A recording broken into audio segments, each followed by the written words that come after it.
I welcome to you all this morning. Happy New Year to you all. I take this happiest moment to wish you all to lead the happiest, healthy and progressive life. Wherever you are, you may lead the peaceful life. I pray to Almighty God to be all the human beings to play in the cradle of peace and love. Thank you all. Now I am going to start my class. पिछले class में हमने human digestive system के बारे में थोड़ा बहुत जाना था। आज विस्तार से जानेंगे कि ह्यूमन डाइजेस्टिव सिस्टम क्या है, इसमें कौन कौन से पार्ट होते हैं। तो दुनिया में जितने भी ऑर्गेनिज्म हैं, चाहे वो छोटा से छोटा हो या बड़ा से बड़ा हो, प्लांट हो, एनिमल हो या माइक्रोब्स हो, सबों को अपने लाइफ एक्टिविटीज को रन करने के लिए एनर्जी की जरूरत होती है और ये एनर्जी हमें फूड से मिलता है। और फूड किसी भी ऑर्गेनिज्म में, जो यूनिसेलुलर ऑर्गेनिज्म है, उनमें फूड का जो डाइजेशन होता है वो इंट्रासेलुलर डाइजेशन होता है, और जो मल्टी सेलुलर ऑर्गेनिजम्स है जिनका लेवल ऑफ ऑर्गेनाइजेशन हायर है, उनमें इंटरसेलुलर और एक्स्ट्रा सेलुलर डाइजेशन होता है। जो हायर लेवल ऑफ ऑर्गेनाइजेशन है तो उनके अंदर डिवीजन ऑफ लेबर होता है। डिवीजन ऑफ लेबर का मतलब हुआ कि हर एक पर्टिकुलर काम को करने के लिए अलग से सिस्टम होते हैं। तो ठीक उसी तरह से डाइजेशन के लिए ह्यूमन में एक पर्टिकुलर सिस्टम होता है जिसको डाइजेस्टिव सिस्टम कहते हैं, और इस डाइजेस्टिव सिस्टम में डाइजेस्टिव ग्लैंड्स होते हैं और एलिमेंट्री कैनाल होता है। एलिमेंट्री कैनाल का दूसरा नाम गट भी है। इस एलिमेंट्री कैनाल में कौन कौन से पार्ट होते हैं? तो एलिमेंट्री कैनाल में सबसे पहले माउथ होता है, फिर माउथ खुलता है कैविटी में, जिस कैविटी में उसको बकल कैविटी कहते हैं। फिर बकल कैविटी पीछे की तरफ फेरिंग्स में खुलता है, फिर फेरिंग्स एसोफेगस में खुलता है। एसोफेगस का ही दूसरा नाम है फूड पाइप, और फिर एसोफेगस स्टोमक में खुलता है, फिर स्टोमक स्मॉल इंटेस्टाइन में, और स्मॉल इंटेस्टाइन के 3 पार्ट होते हैं, डियोडेनम, जेजुनम एंड इलियम। और फिर स्मॉल इंटेस्टाइन में डाइजेशन कंप्लीट होने के बाद फिर वो अनडाइजेस्टेड फूड लार्ज इंटेस्टाइन में पहुंचता है, और लार्ज इंटेस्टाइन जो है एक ओपनिंग के द्वारा वहां खुलता है जिसको एनस बोलते हैं। तो इस तरह ह्यूमन डाइजेस्टिव सिस्टम में 2 पार्ट हैं। पहला एलिमेंट्री कैनाल, इसी का दूसरा नाम गट भी है, और दूसरा हुआ डाइजेस्टिव ग्लैंड। एलिमेंट्री कैनाल ये कंटिन्यूअस मस्कुलर स्ट्रक्चर है। स्टार्ट होता है कहां से? पहला माउथ, दूसरा बक्कल कैविटी,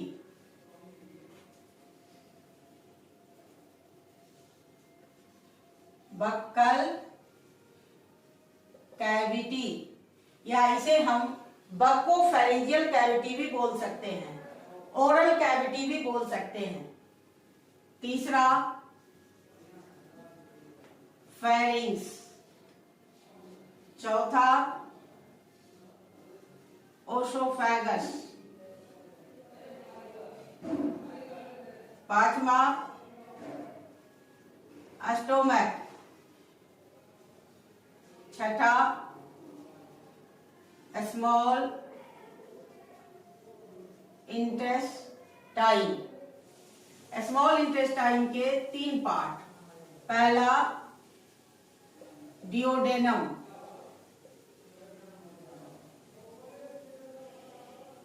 दूसरा जेजुनम, और चौथा इलियम।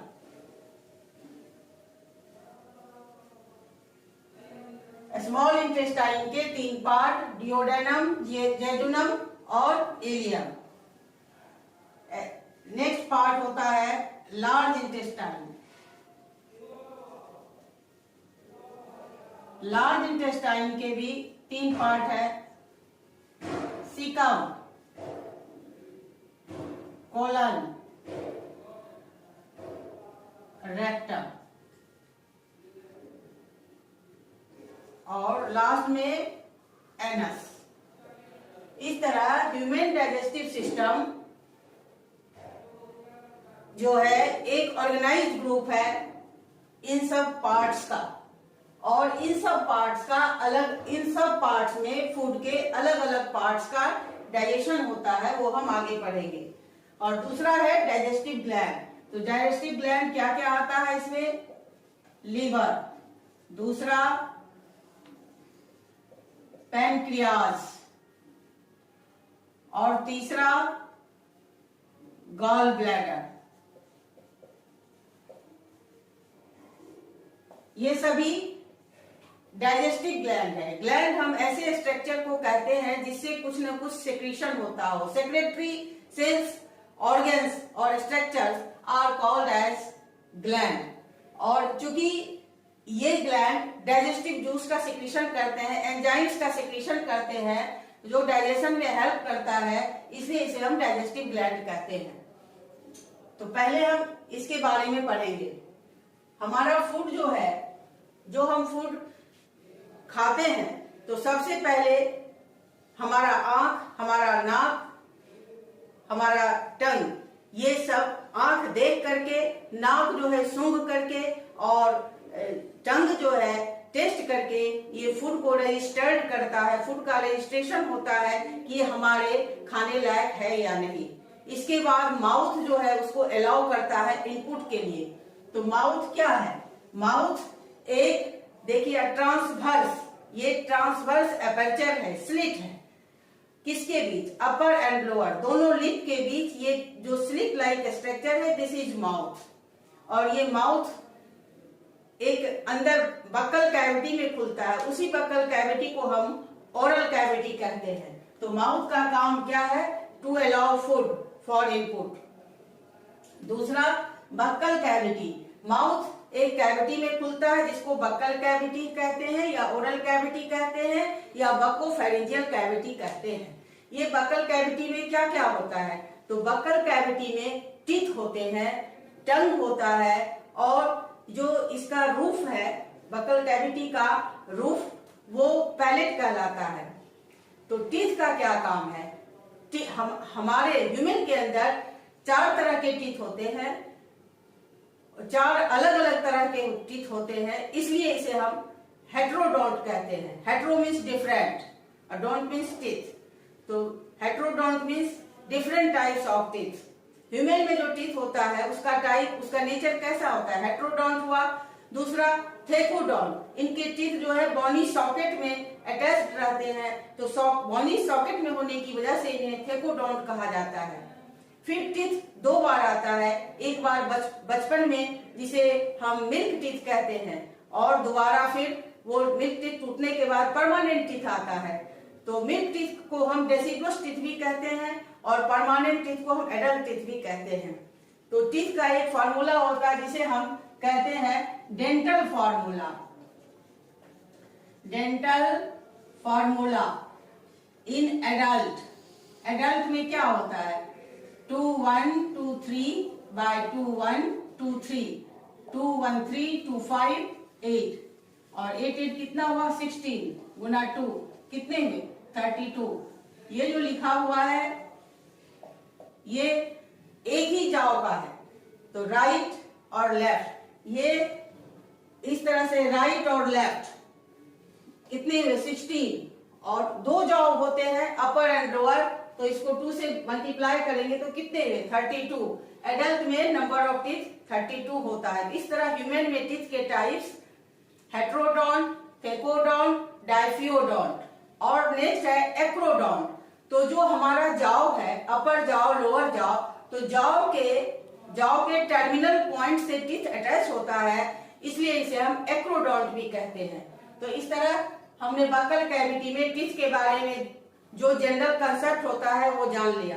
अब टीथ का काम क्या होता है? Teeth helps in chewing of food and chewing of food is called as mastication. तो इस तरह से टीथ हमें हेल्प करता है मैस्टिकेशन में। ये जो 4 तरह के टीथ होते हैं, इंसीजर, केनाइन, प्रीमोलर, मोलर, जो ये जो 2 है ये इंसीजर के लिए है, ये जो 1 है केनाइन के लिए, ये जो 2 है प्रीमोलर के लिए और ये मोलर के लिए। तो इस तरह अपर जॉ में कितने इंसीजर? 4, लोअर जॉ में 4। ये आगे के जो 4 दांत है ऊपर और 4 नीचे, ये 4 4 8, ये 8 क्या हो गए? इंसीजर। फिर केनाइन 1 1 2, ये इस साइड 1 1। केनाइन पर्सिंग में, टियरिंग में हेल्प करता है, तो ये केनाइन 2 2 4। और इस तरह प्रीमोलर तो 4 4 8 और मोलर 3 3 6, इसको 2 से मल्टीप्लाई करेंगे तो 12 हो गया, 12। इस तरह आपने डेंटल फार्मूला को समझ लिया। जो चाइल्ड टीथ, जो मिल्क टीथ जो बच्चों में होता है, तो उनमें प्रीमोलर एब्सेंट होता है, उसके लिए फार्मूला है 2102/2102। इनमें प्रीमोलर एब्सेंट होता है और टोटल नंबर ऑफ टीथ कितने हुए? 10 × 2 कितने हुए? 20। तो इस तरह माउथ के बाद हमने बक्कल कैविटी के अंदर टीथ के स्ट्रक्चर में जाना। अब हम टीथ का बक्कल कैविटी का जो रूफ होता है उसको पैलेट बोलते हैं। ये पैलेट 2 तरह का होता है, हार्ड एंड सॉफ्ट। तो आगे का जो पोर्शन होता है पैलेट का इंटीरियर पार्ट, वो हार्ड होता है, उसमें कुछ रिजेस होते हैं, ये रिज फूड को बाहर जाने से रोकता है। और पीछे का भाग सॉफ्ट होता है, सॉफ्ट पैलेट फेरिंक्स में होता है।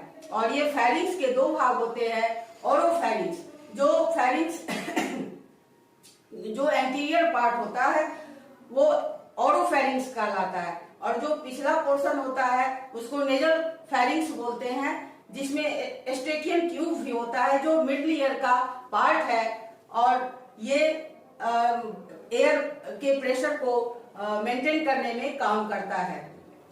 तो इस तरह बक्कल कैविटी में हमने किसके बारे में जाना? टीथ के बारे में जाना, पैलेट के बारे में जाना, और सॉफ्ट पैलेट का सबसे पिछला हिस्सा जो एक उभार निकला रहता है नीचे की तरफ, उसको हम युगला कहते हैं। वो युगला फूड को नेजल कैविटी में आने से रोकता है, नेजल चैम्बर में आने से रोकता है। अब बक्कल कैविटी में हमने टीथ के बारे में पढ़ा और पैलेट के बारे में पढ़ा। अब हम जानेंगे टंग के बारे में। तो टंग कैसा होता है?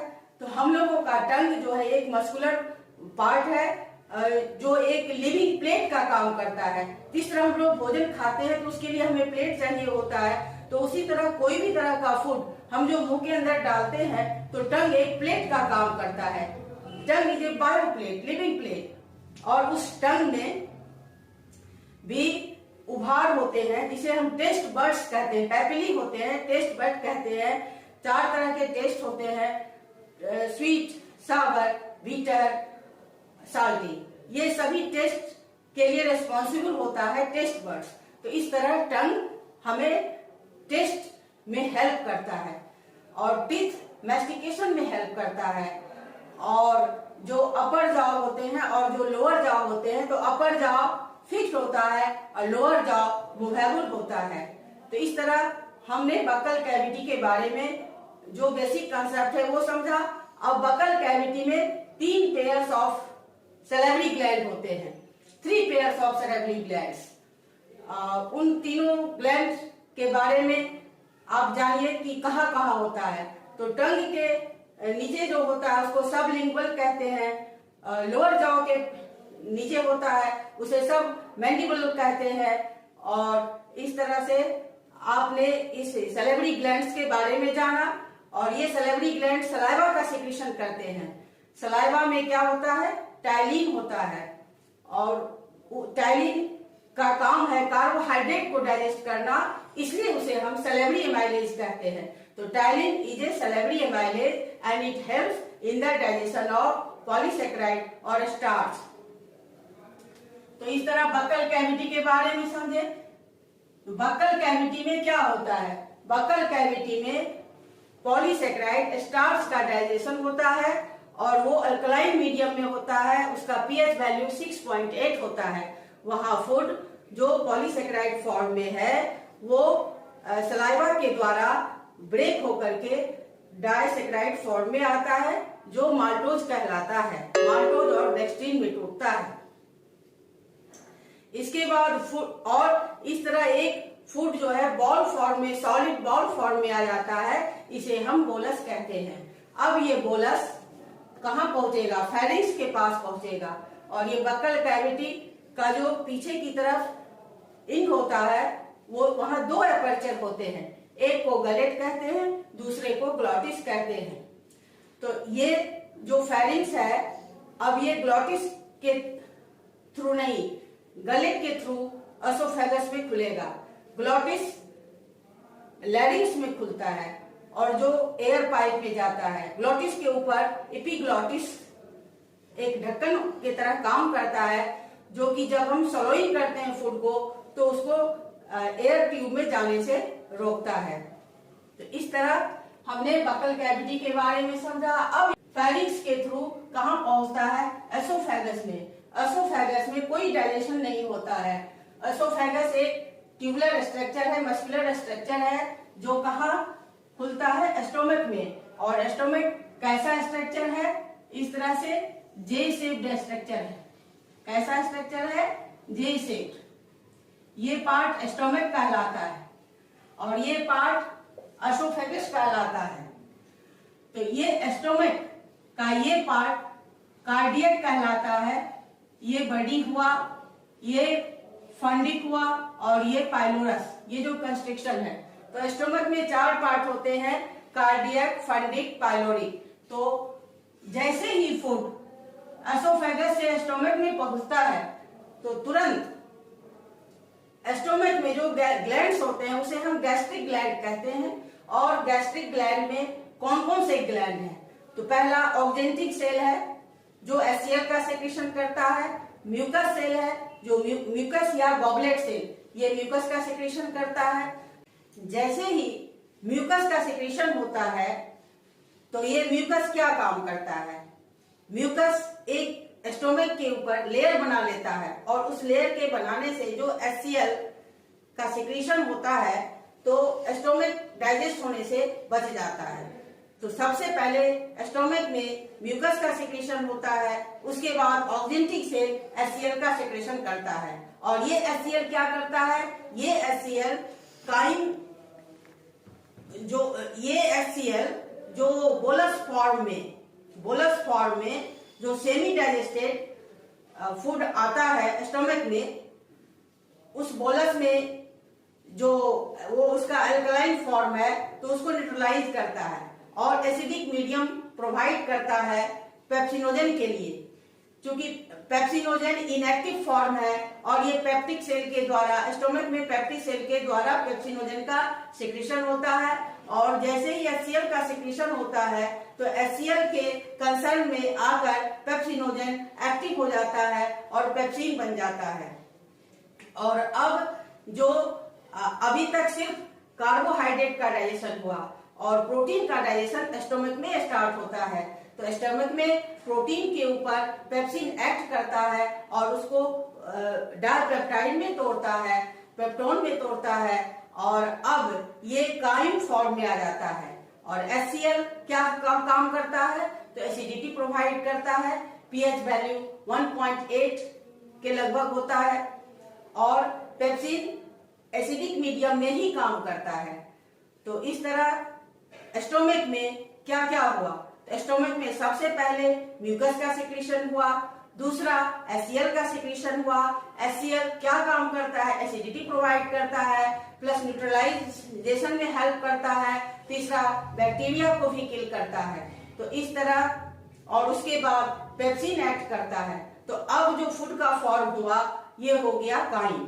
और एक्स्ट्रा मूवमेंट स्टोमक में क्या होता है? तो स्टोमक में जो मसल्स होते हैं जो हमारा एलिमेंट्री कैनाल है, जो गट है, उनमें जो 4 लेयर, मसल्स के 4 लेयर होते हैं। सबसे बाहर वाले को सेरोसा बोलते हैं, उसके बाद जो होता है मस्कुलरिस होता है, फिर सब म्यूकोसा, और सबसे अंदर वाले को म्यूकोसा कहते हैं। तो इसी तरह स्टोमक में भी ये 4 लेयर होंगे।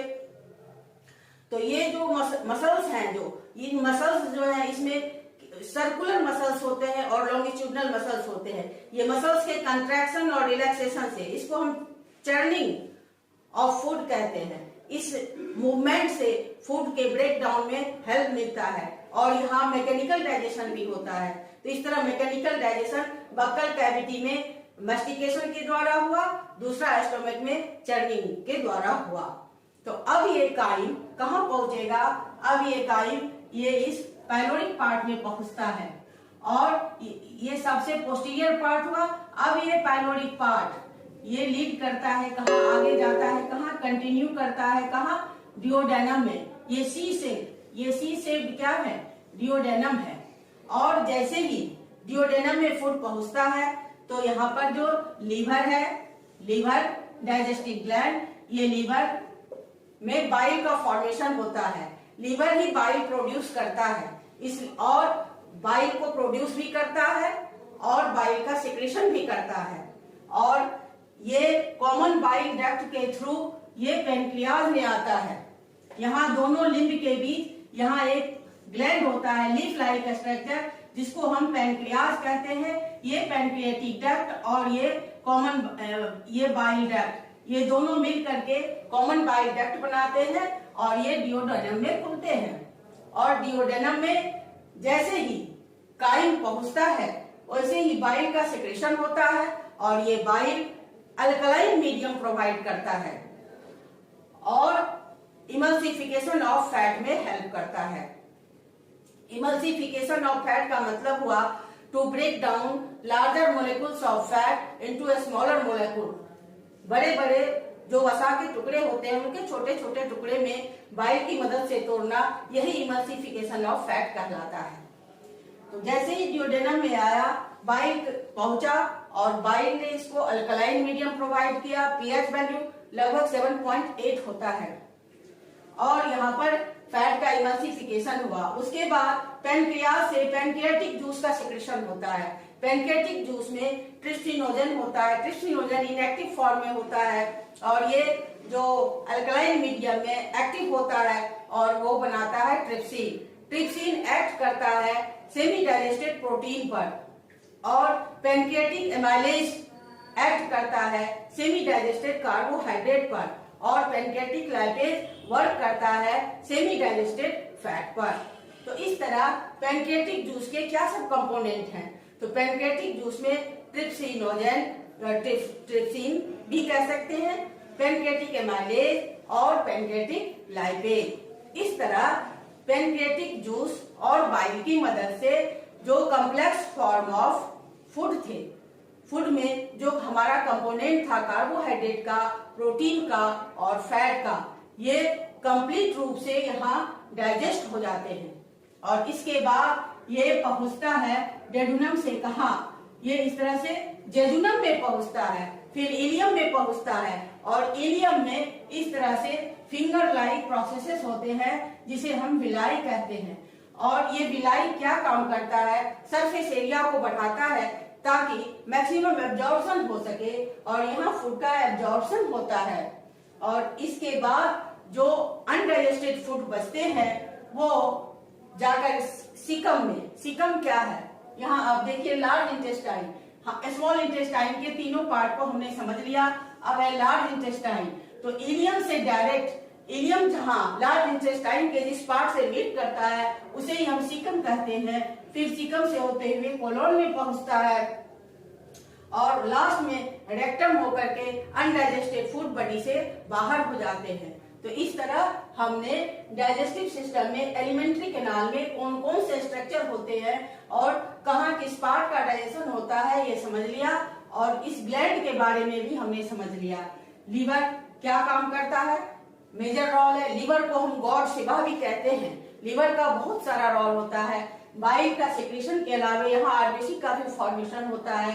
डिटॉक्सिफिकेशन में मदद करता है। जितने भी टॉक्सिक सब्सटेंस है सभी को यूजफुल सब्सटेंस में चेंज करना ये भी लीवर का ही काम है। जिस तरह भगवान भोलेनाथ ने जहर को अपने कंठ में रोक कर रखा था, उसी तरह लीवर हमारे बॉडी के पूरे जहर को, टॉक्सिक्स को वो क्या करता है, प्यूरिफाई करता है।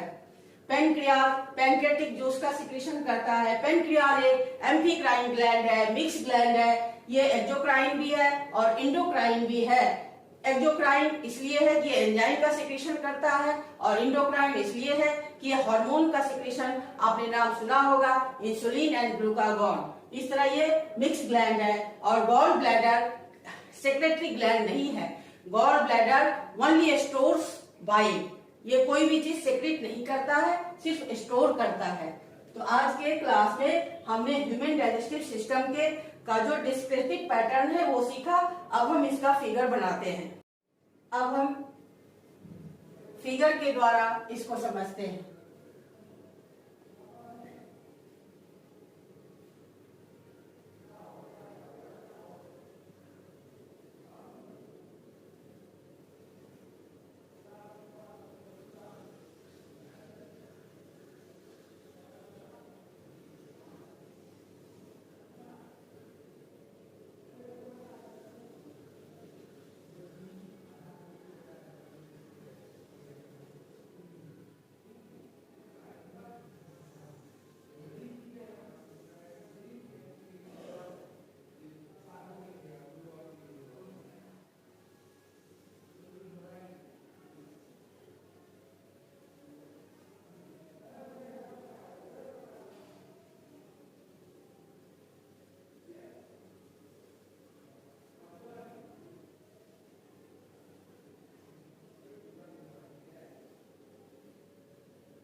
इस तरह ये ह्यूमन डाइजेस्टिव सिस्टम का फिगर है।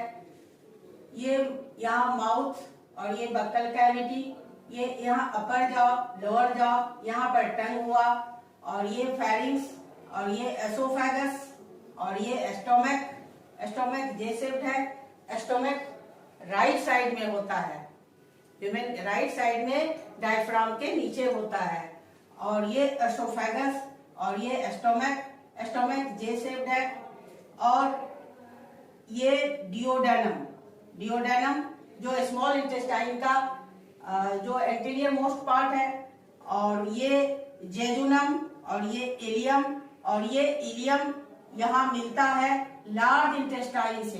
तो जहां मिलता है ये सीकम हुआ, और ये कोलोन हुआ, ये असेंडिंग कोलोन, ये ट्रांसवर्स कोलोन, और ये डिसेंडिंग कोलोन, ये सिग्मोइड कोलोन, और ये रेक्टम, और ये लास्ट का पार्ट एनस हुआ, और ये लिवर हुआ, और ये पैनक्रियाज हुआ। तो इस तरह से आपने फिगर के द्वारा भी समझ लिया। यहाँ बक्कल कैविटी, ये क्या है?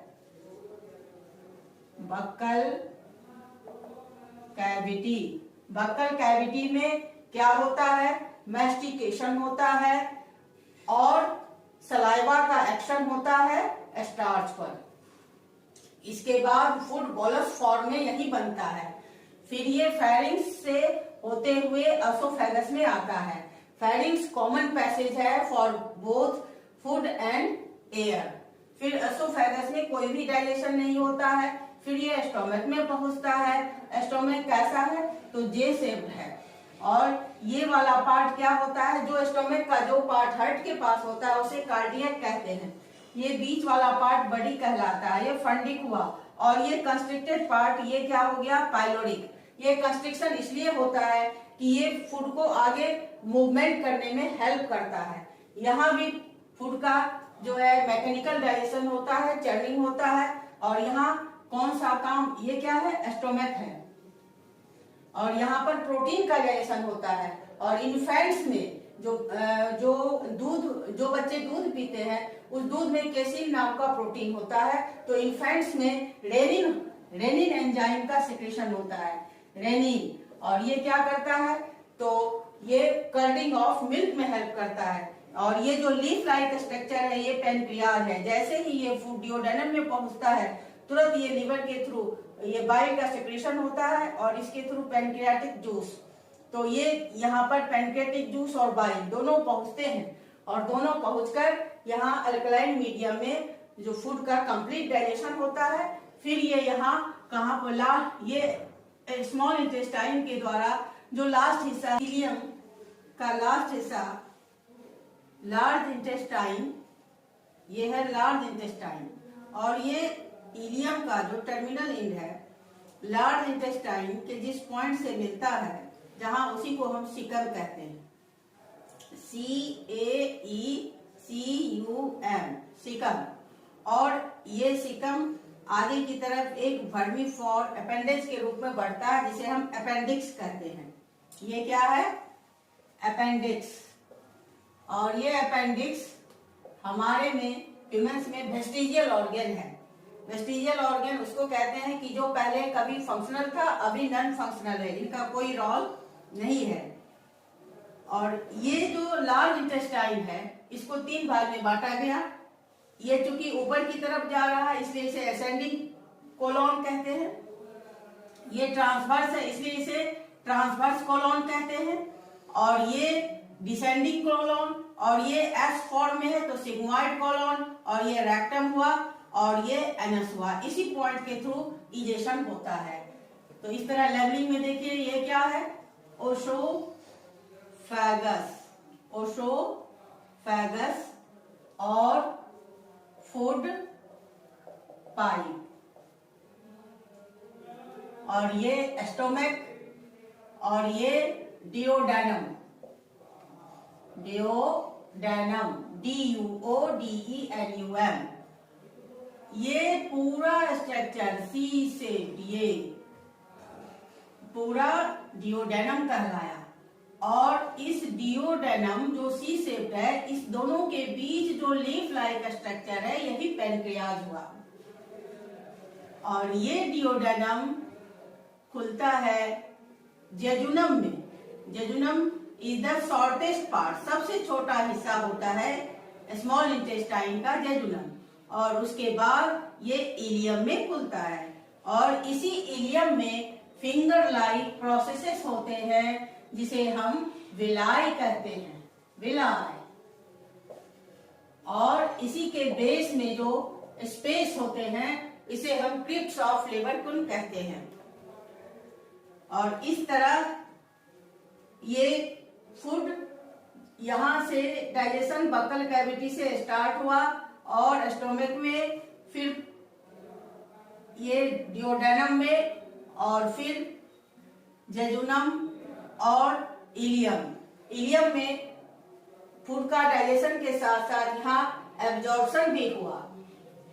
एब्जॉर्प्शन कहाँ कहाँ होता है? तो मैक्सिमम एब्जॉर्प्शन अकर्स इन विलाय जो कि स्मॉल इंटेस्टाइन के इलियम में फिंगर लाइक प्रोसेस के रूप में होता है। और लार्ज इंटेस्टाइन में क्या अनडाइजेस्टेड फूड रहते हैं जो एनस के द्वारा बाहर निकलते हैं।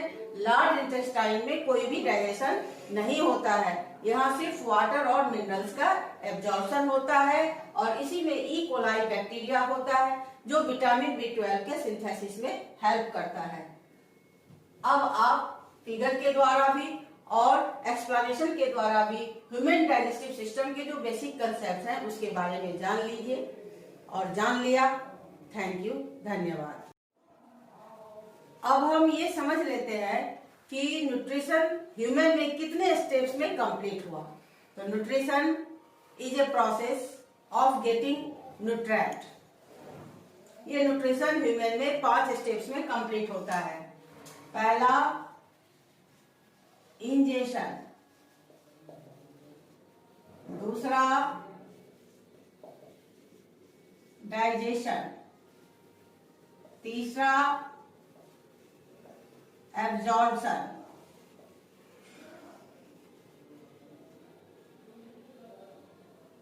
चौथा एसिमिलेशन और पांचवा इजेशन। इंजेशन में क्या हेल्प करता है? माउथ। इनपुट ऑफ फूड को इजेशन कहते हैं। डाइजेशन क्या है? Digestion is an enzymatic process which occurs by breaking down of biomacromolecules with the help of biocatalyst or enzymes into soluble form of food or absorbable form of food। जो complex form of biomolecules होते हैं, जो जटिल अणु होते हैं, बड़े बड़े भोजन के जो अणु होते हैं उनको छोटे छोटे सिंपलेस्ट फॉर्म ऑफ मोलिकुल्स में एंजाइम की मदद से तोड़ना, यही डाइजेशन कहलाता है। हमारा सेल उस बड़े मॉलिक्यूल्स को एक बार तोड़ने में कैपेबल नहीं है, इसलिए हर एक हिस्से को कोई एक पार्ट कार्बोहाइड्रेट, प्रोटीन, फूड तीनों को नहीं पचा सकता है। अलग अलग पार्ट अलग अलग हिस्से को डाइजेशन में हेल्प करते हैं, इसलिए सारे ऑर्गन्स मिल करके कोऑर्डिनेटेड होकर के डाइजेशन में हेल्प करते हैं। जो कि डाइजेस्टिव सिस्टम में हमने अलग अलग पार्ट्स का नाम पढ़ा। तो डाइजेशन क्या है समझ गए, ये कहाँ कहाँ होता है? तो बक्कल कैविटी में होता है। बक्कल कैविटी में किसका डाइजेशन होता है? तो कार्बोहाइड्रेट का डाइजेशन होता है। मेनली कार्बोहाइड्रेट का डाइजेशन होता है। किसके द्वारा होता है? सेलेब्री एमाइलेज के द्वारा होता है। पीएच वैल्यू क्या होता है? 6.8 होता है। और सेलेब्री एमाइलेज किस में पाया जाता है? तो सलाइवा में पाया जाता है। सलाइवा किसके द्वारा सिक्रीट होता है?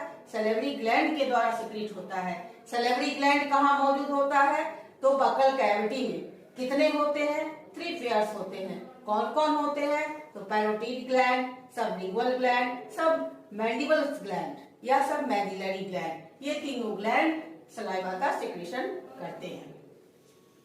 फिर डाइजेशन जब हो गया तो simplest form of food small intestine के विलाई में है और विलाई के ऊपर ब्लड कैपिलरीज का नेटवर्क बिछा हुआ है, लिम्फ वेसल्स भी है। तो ये जो सिंपलेस्ट फॉर्म ऑफ फूड है, कार्बोहाइड्रेट का complex form of food starch हुआ और simplest form of food glucose हुआ। तो ये simplest form of carbohydrate glucose, simplest form of protein amino acid and simplest form of fat fatty acid and glycerol. तो carbohydrate, protein और fat तीनों के जो सिंपलेस्ट फॉर्म ऑफ मोलिक्यूल्स हैं, ये डिफ्यूजन के प्रोसेस से ब्लड कैपिलरीज में आते हैं और इसी को हम एब्जॉर्प्शन कहते हैं। इस एब्जॉर्प्शन में क्या हेल्प करता है, तो ब्लड कैपिलरीज, और इन्हीं के द्वारा ये पूरे बॉडी में जो एब्जॉर्ब फूड है, ब्लड कैपिलरी में जो एब्जॉर्ब हुआ तो पूरे बॉडी के सेल्स को सप्लाई होता है सिंपलेस्ट फॉर्म ऑफ फूड। इसी को हम क्या कहते हैं, एसिमिलेशन कहते हैं। और अब जो अनडाइजेस्टेड फूड बचा रह गया लार्ज इंटेस्टाइन में, वो आउट हो गया, output of undigested food. Undigested food किसके थ्रू, तो एनएस के थ्रू। इस तरह न्यूट्रिशन 5 स्टेज में पूरा हुआ, ingestion, digestion, absorption, assimilation and egestion. अब आप इस प्रोसेस को समझ चुके। अब इसके अलावा यदि आपको कोई डाउट हो तो आप हमसे सवाल पूछ सकते हैं। आज के लिए इतना ही। शुक्रिया, धन्यवाद आपका।